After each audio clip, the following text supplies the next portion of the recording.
नमस्कार बच्चों, क्या हाल है आप सभी के। उम्मीद करता हूँ आप सभी अच्छे होंगे। तो बच्चों, मैंने कल ट्रिग्नोमेट्री स्टार्ट करा दिया था। मैंने कल क्या कराया था, कल मैंने आपको पूरा कंप्लीट इंट्रोडक्शन बताया था, कंसेप्ट बताया था, ट्रिग्नोमेट्री क्या होती है, ट्रिग्नोमेट्री रेशियोज क्या होते हैं, और एग्जाम्पल मैंने आपको कंप्लीट करा दिया था। अगर वो वीडियो आपने नहीं देखी है तो मैं चैनल के डिस्क्रिप्शन में जाकर दे दूंगा, आप उसमें जाकर देख सकते हैं, और मैं आपको प्लेलिस्ट में जाकर भी आप देख सकते हैं। ठीक है, तो आज हम बात करेंगे एग्जाम्पल नंबर 2 की, और भी अगर वीडियो पॉसिबल हुआ तो हम लोग 2, 3, 4, 5 एग्जाम्पल भी कंप्लीट इसी वीडियो में कंप्लीट कर लेंगे। ठीक है बच्चों। ठीक है, एग्जांपल नंबर 2 आपसे क्या पूछा है बच्चों, पूछा है कि if angle B and angle Q are acute angles. Acute angles क्या होते हैं, आपको पता ही होगा एक्यूट एंगल क्या होते हैं। जो भी एंगल 90 से छोटे होते हैं वो सारे एक्यूट एंगल्स होते हैं, और 0 से बड़े होते हैं। कंडीशन क्या होती है एक्यूट एंगल्स की, इसकी जो कंडीशन होती है एक्यूट एंगल क्या होती है, वो ये होती है कि 0 से 90, यानी कि 0 से तो बड़े होने चाहिए और 90 से छोटे होने चाहिए। यानी कि अगर मैं और दूसरे शब्दों में बताऊं तो कैसे, कहां से कहां तक हो सकते हैं, 1 डिग्री से लेकर 89 डिग्री तक जितने भी एंगल्स होंगे वो आपके किसमें आते हैं, एक्यूट एंगल्स के अंदर आ जाते हैं बच्चों। ठीक है, ना आपको 0 काउंट करना है ना आपको 90 काउंट करना है, आपको 1 से लेकर 89 तक काउंट किया जाता है। ठीक है, ओके, ये तो बात होती है एक्यूट एंगल्स की। अब आगे क्या पूछा उसने, आगे बोला क्वेश्चन में कि साइन बी बराबर साइन क्यू है, तो ये प्रूव करके दिखाओ एंगल बी बराबर एंगल क्यू कैसे होगा। यानी angle B angle Q acute angles हैं, साइन बी बराबर साइन क्यू है, और एंगल बी बराबर एंगल क्यू आपसे पूछा है प्रूव करके दिखाओ। तो बच्चों कैसे आप प्रूव कर सकते हो, फिगर आपको जो बुक में दे रखा है वो खुद ही बनाना पड़ेगा। एक बात आपको हमेशा ध्यान रखना, अगर फिगर में लिखा हुआ है सी फिगर, क्वेश्चन के अंदर लिखा हुआ है सी फिगर दिस, यानी कि तो क्वेश्चन में फिगर बना के दिया हुआ है। अगर वो सॉल्यूशन में लिखा हुआ है सी फिगर दिस 8.3 या जो भी है, तो वो आपको खुद ही बनाना पड़ेगा। ठीक है बच्चों, तो इसमें आप 2 फिगर बनाने आपको पड़ेंगे। कैसे आप बना लोगे, इसमें आप 2 फिगर ही क्यों बनाओगे, एक फिगर क्यों से काम नहीं चल सकता था, चल सकता है, लेकिन उसने क्या एंगल दे रखे, उसने एंगल बी और एंगल क्यू दे रखे हैं। यानी वो आपसे 2 ट्रायंगल बनाना चाहता है, ए बी सी और पी क्यू आर। उसके थ्रू आप इसे प्रूव करके दिखाइए कि एंगल बी बराबर एंगल क्यू। हालांकि ऐसा नहीं है कि हम इसे एक ट्रायंगल में प्रूव नहीं कर सकते, कर सकते हैं। एक एग्जांपल, एक एक्सरसाइज में 8.1 में 6 क्वेश्चन है, उसमें आपसे ए सी या फिर ए बी पूछा हुआ है, उसको आप एक ट्रायंगल में आपको मैं प्रूव करके दिखाऊंगा। अगर आपसे 2 नंबर का क्वेश्चन आता है तो आप एक ही ट्रायंगल में प्रूव करके दिखा दीजिए। अगर आपसे 4 नंबर में क्वेश्चन आता है तो बिल्कुल आप इसी तरह कीजिए, 2 ट्रायंगल बना के, वो अच्छा रहेगा आपको प्रेजेंट करने में। ठीक है बच्चों, चलिए शुरुआत करते हैं। अब ये बात आती है कि आप 2 ट्रायंगल बना तो लोगे, चलो 2 ट्रायंगल मैं बना लेता हूँ। कैसे मैं बना लेता हूँ, ये मैंने आपके 2 ट्रायंगल्स बना लिए, उम्मीद करता हूँ आपको दिखाई दे रहा होगा, ए बी और सी। एक मैंने बना लिया ट्रायंगल, दूसरा पी क्यू और आर। ये 2 ट्रायंगल मैंने बना लिए। अब 2 ट्रायंगल तो मैंने बना लिए, अब मुझे एंगल कौन सा प्रूव करना है, मुझे ये एंगल बी और ये एंगल क्यू, ये दोनों मुझे एंगल क्या करने हैं, प्रूव करने हैं। अब ये दोनों एंगल एक ही साइड में बने हुए हैं, इसका मतलब कैसे एंगल है, ये एंगल बच्चों आपके करस्पॉन्डिंग एंगल है। कैसे एंगल है आपके, ये करस्पॉन्डिंग एंगल। करस्पॉन्डिंग एंगल क्या होते हैं, जो एक ही साइड में बने होते हैं, करस्पॉन्डिंग एंगल्स, करस्पॉन्डिंग एंगल। ठीक है, ये बी क्यू क्या है आपके, ये करस्पॉन्डिंग एंगल है। आपको मैं एक चीज और यहाँ पे समझा देता हूँ, करस्पॉन्डिंग एंगल क्या होते हैं। देखो, जैसे ए के सामने वाला पी, और ये आपका 90 आपको पता ही होगा, ये आपके बराबर है, और ये बी और क्यू, ये आपके करस्पॉन्डिंग एंगल्स होते हैं। 2 ट्रायंगल जिसमें एंगल जो है बिल्कुल सेम साइड पे हो, जैसे ए पी सी आर और बी क्यू। तो आपसे क्वेश्चन में ये वाला एंगल बी और क्यू को बोला है प्रूव करके दिखाइए कि बराबर है, यानी कि आपको करस्पॉन्डिंग एंगल प्रूव करने के लिए बोला है। तो बच्चों, आप करस्पॉन्डिंग एंगल कब प्रूव कर सकते हो कि ये दोनों बराबर है, या तभी प्रूव कर सकते हो जब ये दोनों ट्रायंगल कैसे हो जाए, ये दोनों ट्रायंगल आपके सिमिलर हो जाए। ये सिमिलर का साइन होता है। ठीक है बच्चों, अगर आपने ये प्रूव कर दिया कि 2 ट्रायंगल सिमिलर है आपस में, तो आप ये प्रूव कर सकते हो कि हाँ, इनके करस्पॉन्डिंग एंगल्स भी सारे के सारे बराबर होंगे। अगर मैं इन 2 ट्रायंगल में करस्पॉन्डिंग एंगल बनाऊं तो कौन कौन से बनेंगे मेरे, एंगल ए बराबर मेरा बनेगा एंगल पी के, एंगल सी बराबर मेरा बनेगा एंगल आर के, और एंगल डी बनेगा मेरा एंगल क्यू के। तो ये तो मेरे एंगल्स की बात हो जाती है। अब जब भी हमें ट्रायंगल को सिमिलर प्रूव करना होता है तो उसमें 2 कंडीशन होती है सिमिलर प्रूव करने की। पहली बात तो उसके एंगल जो है करस्पॉन्डिंग एंगल बराबर होनी चाहिए। दूसरी बात, उसका जो साइड का रेशियो होता है, ये तो होगी पहली बात। ठीक है, ये पहली बात। दूसरी बात जो होती है कि उसके साइड का जो रेशियो होता है वो क्या होना चाहिए, बराबर होना चाहिए। यानी कि AC, यानी कि मैं इस वाली साइड को उठाऊंगा AC, तो इसके करस्पॉन्डिंग साइड में दूसरे ट्रायंगल में कौन सी उठाऊंगा, PR। या मैं आपको कॉन्सेप्ट समझा रहा हूं, ठीक है, AC बराबर PR। और मैं फिर AB उठाऊंगा तो AB अपॉन PQ लूंगा, AB अपॉन PQ में लूंगा।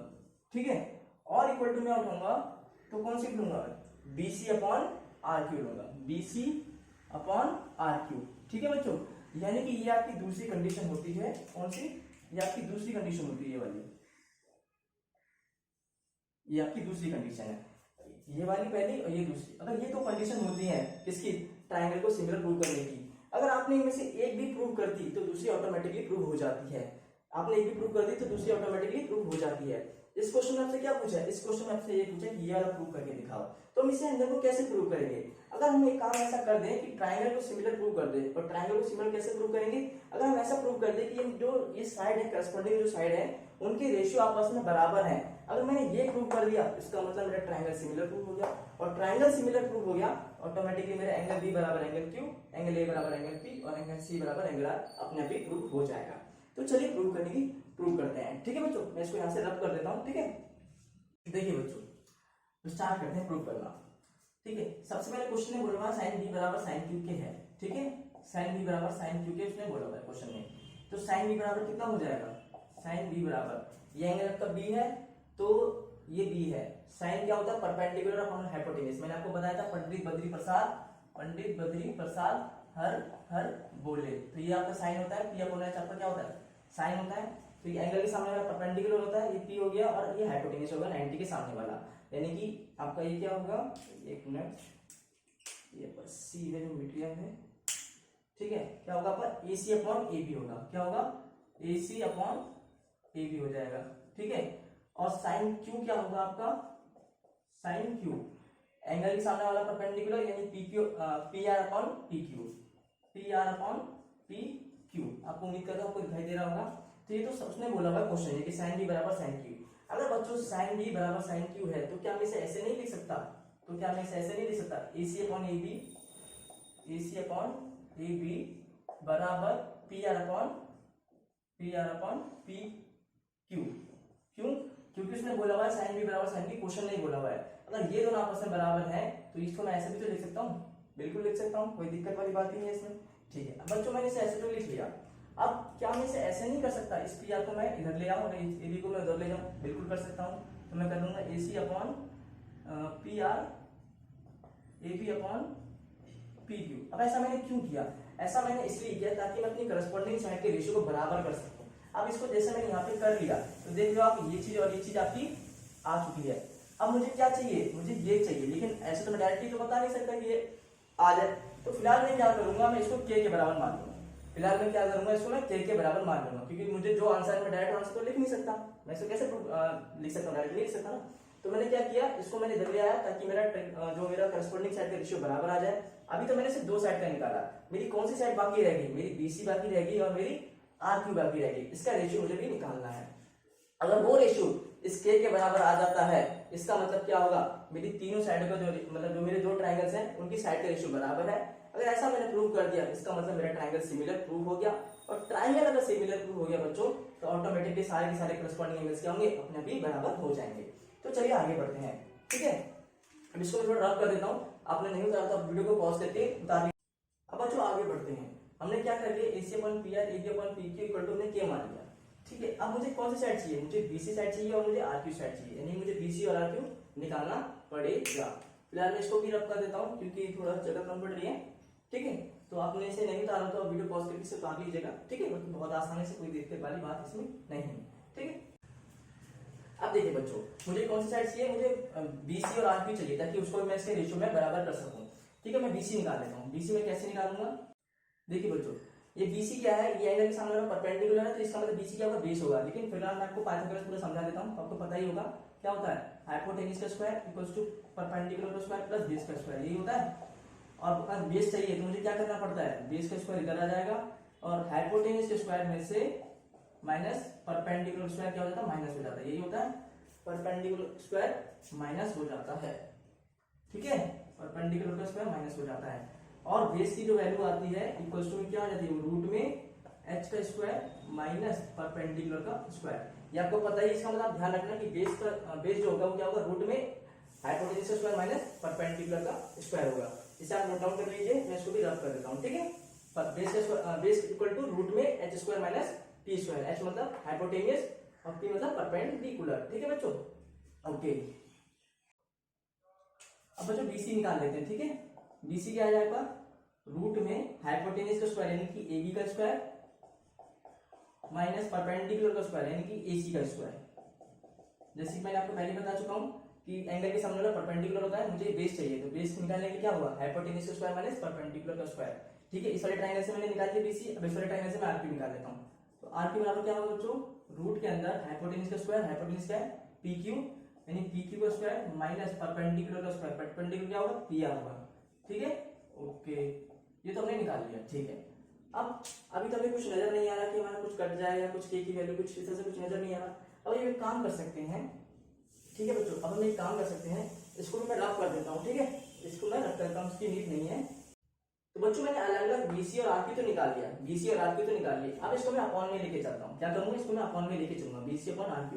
क्यों, क्योंकि मुझे करस्पॉन्डिंग साइड अपने का रेशियो बराबर करना है। ठीक है, तो मैं क्या लूंगा, इसको मैं ऐसा रख लेता हूँ, क्या ए बी का स्क्वायर माइनस ए सी का स्क्वायर अपॉन में स्क्वायर है। ठीक है, स्क्वायर नीचे अपॉन में क्या आएगा, रूट के अंदर पी क्यू का स्क्वायर माइनस पी आर का स्क्वायर। या तो कोई दिक्कत नहीं है क्योंकि मैंने इसे करस्पॉन्डिंग साइड के रेशियो में रख लिया, बीसी अपॉन में आर क्यू। ठीक है, अब क्या करूंगा, मैं सॉल्व कर लेता हूँ। जैसे ए बी की वैल्यू मुझे निकालनी है, तो ए बी की वैल्यू मैं यहाँ से निकाल सकता हूँ। ए बी की वैल्यू मैं यहाँ से क्यों निकाल रहा हूँ, कि मेरी क्या आ जाएगी, के पी क्यू आ जाएगी, और इतने वाले पार्ट को मैं उठा के चलूंगा तो ए बी की वैल्यू क्या आ जाएगी, के पी क्यू आ जाएगी। ठीक है, क्रॉस मल्टीप्लाई करोगे तो ए बी का वन में ए बी और ये इधर चला है के पी क्यू, यानी ए बी की वैल्यू क्या आ जाएगी, के पी क्यू आ जाएगी। अब बच्चों यहाँ पे स्क्वायर लगा हुआ है तो ये वैल्यू क्या बन जाएगी, ये वैल्यू क्यू। अब मैं इसे निकाल दी क्यों, ताकि मैं देखूं ये मेरा कट जाए और मेरी के की वैल्यू निकल के आ जाए। ठीक है बच्चों, तो ए बी की वैल्यू क्या आ गई, यहाँ से ए बी की वैल्यू जो आएगी के पी क्यू। अब क्योंकि यहाँ पे स्क्वायर लगा हुआ है तो ये क्या बन जाएगा, के स्क्वायर और पी क्यू पर स्क्वायर। बुक में सिर्फ क्यू पे स्क्वायर लगा रखा है जो कि गलत है। अब क्यू पे स्क्वायर लगा देंगे तो ऐसा लगेगा कि पी क्यू अलग से स्क्वायर लगा रखा है, नहीं ऐसा नहीं है, क्योंकि स्क्वायर पूरे पे लगेगा। क्यों लगेगा, क्योंकि पूरी साइड है, पी क्यू एक साइड है। ठीक है बच्चों, ओके। एसी की वैल्यू आप यहाँ से निकाल सकते हो। आप क्या करोगे, इस वाले टर्म को छुपा दोगे, AC upon P R equal to K लेके चलोगे। ठीक है, तो एसी की वैल्यू क्या आ जाएगी आपकी, के पी आर आ जाएगी। अब यहाँ पे स्क्वायर है इसलिए क्या बन जाएगा, के स्क्वायर और पी आर का स्क्वायर आपका बन जाएगा बच्चों। ठीक है, नीचे चलते, नीचे ब्रैकेट लगा, अपॉन में क्या आएगा आपका, अपॉन में आप कुछ भी छेड़छाड़ नहीं करोगे, आप एज इट इज रख दोगे। क्यों, देख लो पी क्यू का स्क्वायर माइनस पी आर का नीचे भी आ रहा है, इसका मतलब कि कटने के चांसेस बन रहे हैं। ठीक है, पी क्यू का स्क्वायर माइनस पी आर का स्क्वायर, यहाँ तो कोई दिक्कत नहीं बच्चों, नहीं है। अब आगे अगर बढ़े, ठीक है, तो देखो यहाँ पे क्या है, के स्क्वायर, इसमें क्या करूं, के स्क्वायर कॉमन निकाल लूं, ऊपर लिख लेता हूँ। ठीक है बच्चों, आपको यहाँ तक समझ में आ गया है। ठीक है, अब मैं क्या करता हूँ, इसको रब कर देता हूँ। ठीक है, क्योंकि जगह कम पड़ रही है इसमें यहाँ से रब कर देता हूँ। अब देखिए, अब यहाँ पे के स्क्वायर है, बुक में डायरेक्ट ही कर रखा है, पर मैं आपको एक स्टेप और आगे बढ़ा के दिखाता हूँ। क्या करेंगे, यहाँ सबसे पहले कॉमन ले लेंगे। क्या करेंगे, सबसे पहले कॉमन ले लेंगे। क्या चल रहा है हमारा, बीसी अपॉन में आरक्यू चल रहा है। ठीक है, क्या करेंगे, सबसे पहले यहाँ से कॉमन ले लेंगे। तो मैं क्या करूंगा, के स्क्वायर कॉमन ले लिया, अंदर क्या बचेगा आपका, ये आपका भी ये स्क्वायर ब्रैकेट बन जाएगा। क्या बचेगा अंदर, पी क्यू का स्क्वायर माइनस पी आर का स्क्वायर, पी आर का स्क्वायर, ये आपका पूरा उसमें है, स्क्वायर रूट के अंदर है। ये आपका पी है और ये आपका ब्रैकेट है। अपॉन में क्या आ जाएगा आपके बच्चों, अपॉन में आ गया ए पी क्यू का स्क्वायर। इसमें आप नहीं छेड़ोगे, इसमें आप चेंज नहीं करोगे। क्यों नहीं करोगे, क्योंकि देख रहे हो आप, आपका ये P Q square minus P R का square, P Q square minus P R का स्क्वायर कुछ करता हुआ नजर आ रहा है। क्या करते हुआ नजर आ रहा है, करता हुआ नजर आ रहा है। तो बच्चों अब आगे क्या करेंगे, ये देखो ये अलग लाइन है, अब कंफ्यूज मत हो जाना, ये लाइन अलग है। ठीक है, यहाँ से ये अलग है। अब बच्चों हम क्या करेंगे, तो यहाँ पे के स्क्वायर आ रखा है, तो हम जानते हैं कोई भी चीज स्क्वायर में होती है वो बाहर जाएगी तो रूट में आ जाएगी। जैसे कि आपको पता ही होगा ये बात, तो एक्स स्क्वायर अगर अंदर है तो बाहर आके क्या बन जाएगा, एक्स बन जाएगा। तो इसमें से क्या बाहर निकल के आ जाएगा, ये के इसमें से बाहर निकल के आ जाएगा, और अंदर क्या रह जाएगा आपका, अंदर आपका रूट में रह जाएगा क्या, ये आपका के बाहर आ गया, रूट में क्या आपका क्या रह गया, पी क्यू का स्क्वायर माइनस पी आर का स्क्वायर, और अपॉन में क्या रह गया आपका, ये पी क्यू का स्क्वायर माइनस पी आर का स्क्वायर। ठीक है बच्चों, यहां से मैंने के स्क्वायर में से के कॉमन निकाल, के बाहर आ गया मेरा, तो मैंने ये निकाल लिया क्योंकि स्क्वायर में था, स्क्वायर के बाद कोई भी चीज आएगी तो रूट से बाहर निकल आती है। तो के बच गया, अंदर क्या बच गया आपका, पी क्यू का स्क्वायर माइनस पी आर का स्क्वायर, पी क्यू का स्क्वायर माइनस पी आर का स्क्वायर, नीचे वाला मैंने सेम उतार दिया, बाकी चीज ये भी रूट में है, बाकी चीज ये भी रूट में है। तो क्या होगा बच्चों, अब ये आपस में क्या होंगे, कट जाएंगे। क्या हो जाएंगे, कट जाएंगे। तो इसका मतलब मुझे क्या बचा, या तो मेरा कुछ नहीं बचा, सिर्फ मेरा यहाँ पे आंसर क्या रहेगा, के रह गया। और ये के किसकी वैल्यू आई है, ये बीसी बाई आरक्यू की वैल्यू, क्योंकि मैं इसी को सॉल्व करता हुआ चला आ रहा था। तो मेरी बीसी बाई आरक्यू की वैल्यू बच्चों क्या आई है, के आई है। या फिर मैं इसे एक और तरीके से कह सकता हूँ कि मेरी के की वैल्यू क्या आई है, BC बाई आर क्यू आई है। तो जो मेरे यहाँ पे के की वैल्यू आई थी, क्या मैं इसे ये नहीं लिख सकता कि BC बाई आर क्यू लिख सकता हूँ? बिल्कुल लिख सकता हूँ। तो बच्चों मैंने क्या कर दिया, बच्चों मैंने ये आपको प्रूव कर दिया कि हाँ तीनों करस्पॉन्डिंग साइड का रेशियो जो है बराबर है। और आपके ट्राइंगल्स क्या थे, दो आपके जो ट्राइंगल्स थे वो ये दोनों थे आपके, क्या ए बी सी और पी क्यू आर, ठीक है ये।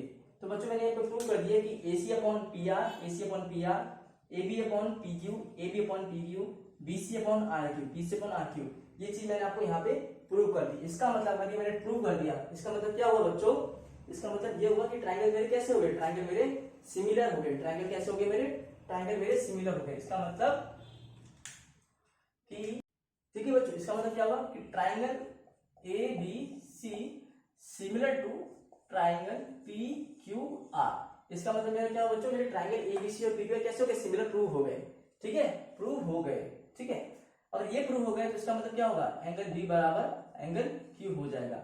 हेंस प्रूव्ड, हेंस प्रूव्ड, आपको क्या होगा, हेंस प्रूव हो गया। अगर आपसे ये B क्यों ना पूछता, आपसे अगर AP पूछता ना एंगल A बराबर एंगल B, तब भी सिर्फ आपको यहाँ पे ये ना लिख के एंगल A बराबर एंगल P लिख देना था बस, बाकी आप तक तो आपको सॉल्व करना ही पड़ेगा, यहाँ तक आपको सॉल्व करना ही पड़ेगा। अब बच्चों इसमें क्या दिक्कत, मुझे लगता नहीं इसमें कोई दिक्कत आई होगी, बहुत इजी क्वेश्चन है। क्या दे रखा था, बी क्यू एक्यूट एंगल दे रखे थे, साइन बी बराबर साइन क्यू दे रखा था, और आपसे पूछा था एंगल बी बराबर एंगल क्यू पूछा था।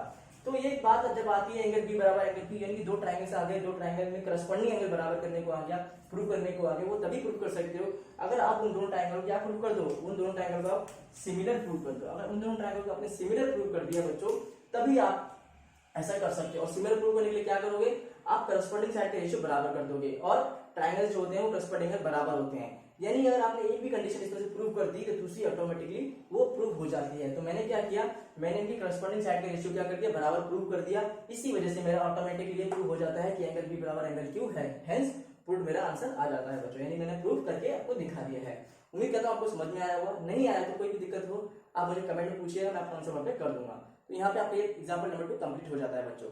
तो दोस्तों अगर आपको ये वीडियो पसंद आई हो, आपको कुछ समझ में आया हो, आपकी हेल्प हुई हो, तो प्लीज वीडियो को लाइक कीजिए, चैनल को सब्सक्राइब कीजिए, अपने दोस्तों में वीडियो को शेयर कीजिए। मिलते हैं अगली वीडियो में, तब तक के लिए राधे राधे।